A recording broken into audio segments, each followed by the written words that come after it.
father figure, a J.A. Hopper. Emily wasn't sure what first attracted her to him. Perhaps it was the secure, well-paid job as an architect. Perhaps his gentle, slightly pompous sense of humour. It could have been the way he was always getting into funny scrapes. Nothing major, just falling into a bush or something, putting up a shelf wrong, the sort of thing that could happen to anyone, but which only endeared him to her more. Was it his obvious love of the children? How effortlessly good he was with them, even when they were clearly driving him mad? She found it wincingly poignant when the kids baked him a cake because he had to go to work on his birthday. She'd sat there with actual tears in her eyes, worrying a discarded Heinz baby biscuit between trembling fingers like a rosary. Nobody had ever made her a cake on her birthday, when she had to work on her birthday, which was pretty much every year. And now Mark had finally pissed off back to his ex-wife, probably nobody would. At least not until Rosa was old enough to be trusted near an oven.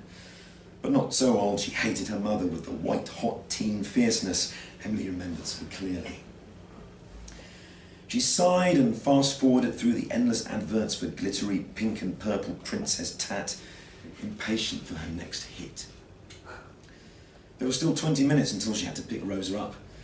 Time for another few episodes. Used to be, she'd watch Peppa Pig with Rosa. It started 6 months ago, just after Mark left, when for many dark weeks, only TV had made things better. Peppa for Rosa, Game of Thrones for her. Eventually, bored, despite herself, Emily had started paying attention to Rosa's programme. Fascinated, amused, sometimes appalled. The fat phobia and sexism alone would be enough to get you shut down on Twitter. But children's TV, it seemed, was invisible, exempt. Perhaps the last bastion of free speech in Britain. And then, slowly, he bumbled and pratfalled his way into her heart. The crush that dared not speak its name. Thinking back, it was his voice, deep and resonant, comforting and weirdly posh, which finally ensnared her. She'd had a brief, unwise flirtation with Dr. Brown Bear, who was voiced by a Shakespearean actor she'd fancied in As You Like It at the Globe, back when she used to leave the house in the evenings to do adult things with other adult humans. But he didn't really have the same depth of character. There was only one male worth fantasising about in Peppa as far as Emily was concerned. And she was certain that if she ever went totally insane and confessed her fetish on Mumsnet, everyone would agree.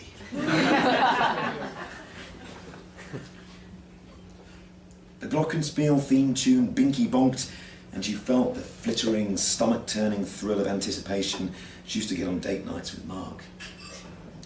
Rosa had now, at the grand old age of 3, graduated to abysmal anti-feminist genies Shimmer and Shine, and of course the heroic puppy action of Paw Patrol, and mostly grown out of Peppa. But now, Emily was hooked. She crossed and uncrossed her legs, glanced across the living room, and tugged the curtain shut. This was a favourite episode. Her breathing tightened as her hands strayed downwards, playing with the stud on her jeans. The warmth in her crotch began to build as she heard his voice, spread all the way up into her stomach towards her chest. It didn't matter what he was saying, just the sound of it. That sexy, reliable, smooth, warm, faithful, dirty baritone. Emily closed her eyes and thought of Daddy Pig.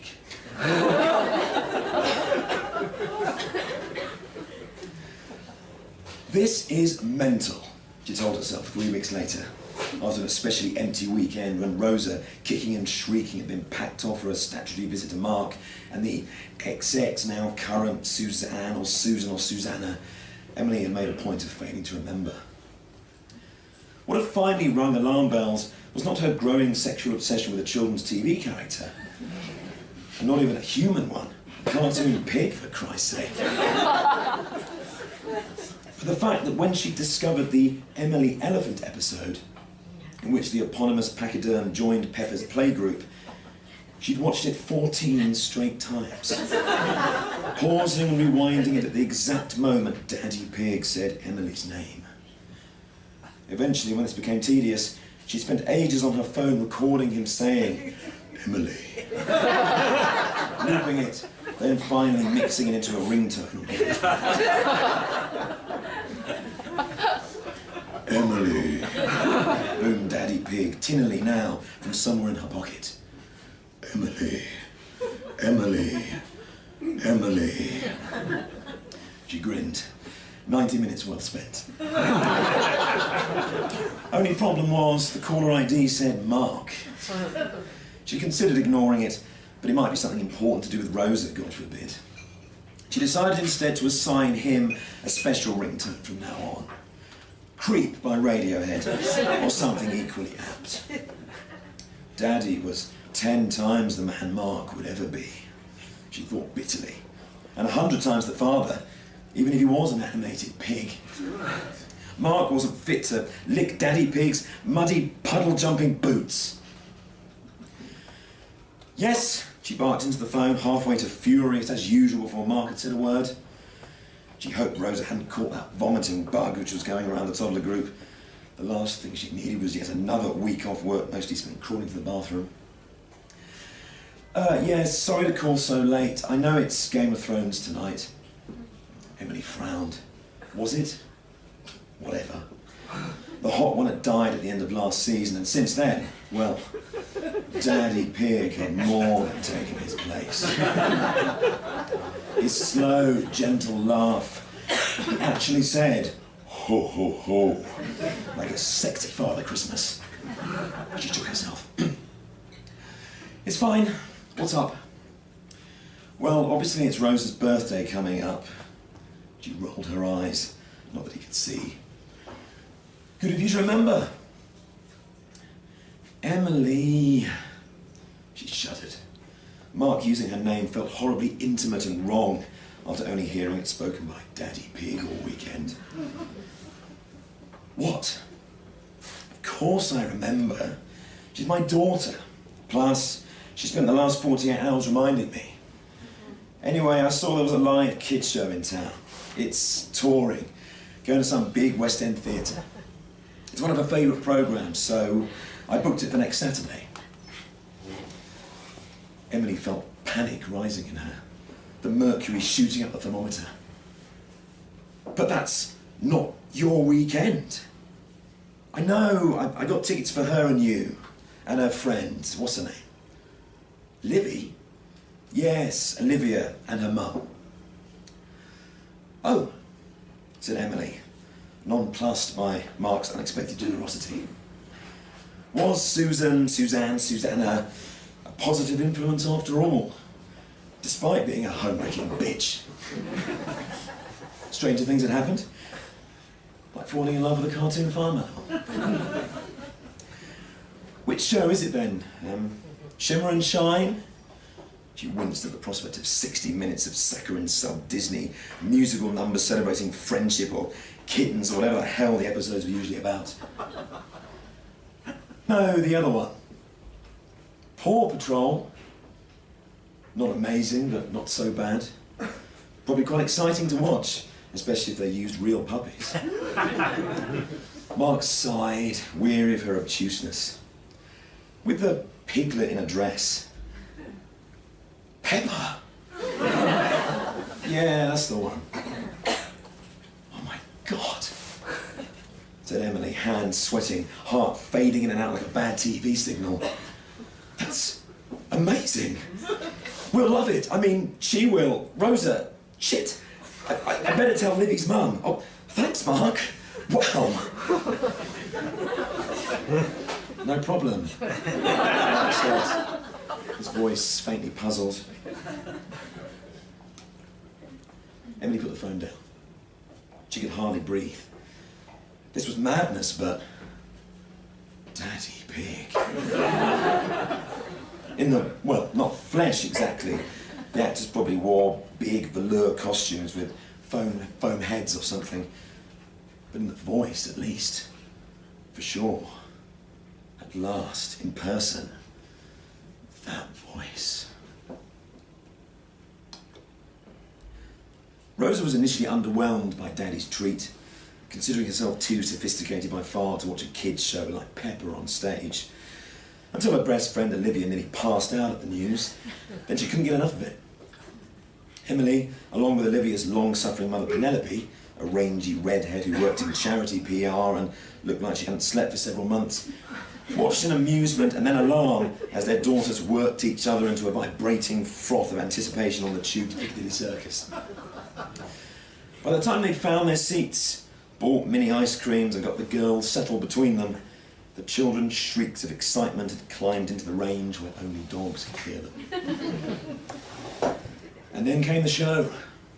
Bumptious, ridiculous, lovable and hugely eye-poppingly pink. Just like Daddy Pig, in fact. It was really quite enjoyable, even if you weren't erotically invested in one of the major characters on stage. For all his admitted obesity, Daddy Pig could really tap dance. And his singing voice, a vibrant bass reminiscent of Paul Robeson crooning Old Man River, was, if possible, even more smoking hot than his speaking voice. Emily wriggled in her brand new silk jersey wrap dress, bought specially for the occasion. She couldn't wait to meet him.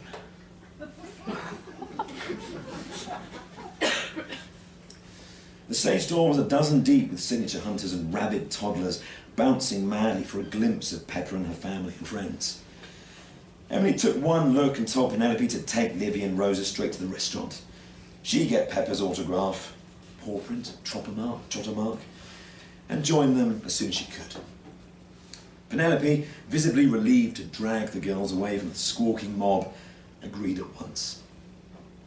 Emily adjusted her bra, reapplied her lip gloss, and walked straight past the giant nodding Pepper into a vinyl-floored, grey-painted corridor of flickering fluorescence. Daddy Pig's dressing room must be in here somewhere. It was. The name of the voice actor from the series was printed in large black letters underneath a discoloured brass star. She knocked twice, breathed in and out, and opened the door as soon as he said, "Yes?" But then Emily stopped. He was in there, but was he decent? Was he naked? Was he even out of costume? Through the half-open door, she could see a sliver of mirror rimmed with bright bulbs, just like in films. The back of a red plush chair, and not much else. No oversized papier-mâché head sat on the shelf. No blue-suited, red-booted costume hung flaccid and empty on the wall. Which meant he must still be... He couldn't yet have... "Hello? Would you like to come in?" That voice. Daddy Pig's voice. Speaking to her, not as a ringtone, but to her, here and now. Emily stopped. She fanned her face with her £7 programme, took a scared, shallow breath and stepped forward. Now she could see the back of Daddy Pig's huge pink head, balanced atop the half-naked and really quite impressively ripped body of a man at whose feet lay a sweat-darkened, pig-shaped fatsuit. "Sorry about the state of me," the actor said quickly, pulling his white dressing gown over his broad shoulders. In the mirror, Daddy Pig's lips stayed sealed. Their little secret. "That suit's a real bit bother to wear. Right, someone wanting an autograph, was it? Where's the kiddo?"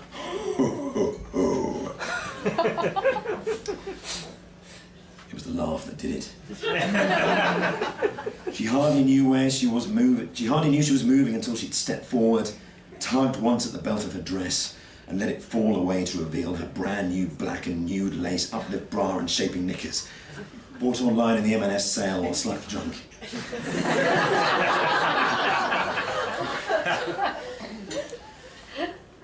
No kids, she said, relishing the rare sound of the words. Just me. Oh, said Daddy Pig, and got up and closed the door. Well, this is interesting.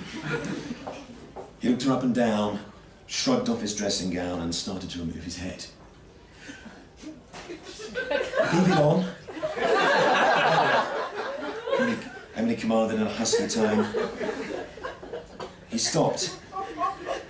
And if a carved styrofoam head covered in pink velour could grin suggestively, that's exactly what it did. That's what they all say.